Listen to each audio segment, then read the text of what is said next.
Édification spirituelle 006, faites le deuil d'une autre manière. Croyez pleinement que les êtres humains sont des esprits immortels en incarnation dans des complexions de chair et de sang. Mieux que cela, sachez-le, et tenez ce savoir vivant dans votre intelligence et dans votre conscience. Cela veut dire que personne ne meurt, mais simplement qu'à la faveur de ce qu'on appelle la mort, l'esprit immortel retourne dans l'univers spirituel.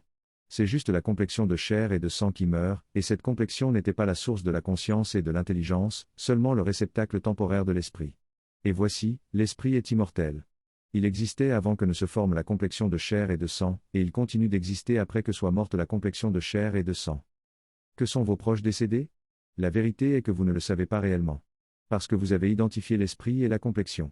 Vous avez confondu le fait de l'esprit immortel, avec le fait de son expression limitée par la complexion de chair et de sang. L'immensité libre de la conscience et de l'intelligence d'un esprit immortel ne saurait s'exprimer sans entrave à travers les limites étroites d'un cerveau constitué de matière dense, lourde et lente. Oui, quand l'esprit immortel est incarné dans une complexion de chair et de sang, sa conscience et son intelligence sont dans une forme d'expression fortement ralentie. Alourdie par le poids de la chair et du sang. Presque figée par la lenteur extrême des vibrations des cellules du cerveau physique. Que sont donc vos proches décédés? Ce sont des esprits immortels retournés dans l'univers spirituel. Et donc ayant retrouvé la vastitude réelle de leur conscience, et la profondeur réelle de leur intelligence. Ce sont des esprits immortels ayant retrouvé la lumière et la vie. Parce qu'en comparaison de l'existence dans l'univers spirituel, l'existence dans l'incarnation physique est comme un état d'obscurité et de mort. Oui, l'incarnation n'est pas le monde des vivants. C'est le monde des esprits engourdis et des esprits endormis, c'est le monde des esprits somnolents et des esprits alourdis. C'est l'expérience même de l'obscurité et de la lenteur. C'est une condition sans réelle lucidité et sans réelle vitalité. Car pour l'esprit immortel, entrer en incarnation c'est comme s'endormir. Le sommeil de certains est moins agité que celui des autres, mais c'est toujours l'expérience du sommeil. La mort n'est mort pour aucun esprit, elle est retour à la vie pour l'esprit. Quand vous pensez à vos proches décédés, ne pensez pas qu'ils sont morts et que c'est vous qui êtes vivant.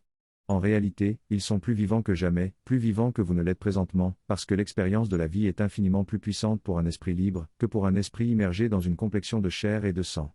Quand vous pensez à vos proches décédés, ne pensez pas à eux comme étant les personnalités d'incarnation que vous avez connues et qui se retrouveraient à présent dans un autre plan d'existence. Faites l'effort de comprendre que ce sont des esprits immortels ayant retrouvé leur lucidité et leur vitalité d'avant incarnation. Peu importe avec quelle personnalité vous les avez connus, vos proches disparus sont redevenus des esprits libres, transcendant n'importe lesquels des traits de personnalité et des limites de personnalité que vous avez pu connaître durant leur incarnation. Ils se souviennent de vous, comme on se souvient des partenaires d'un jeu de rôle. Car l'incarnation est comme un jeu sans danger réel mais avec des apprentissages réels. Sensei, Cyril Adongasu.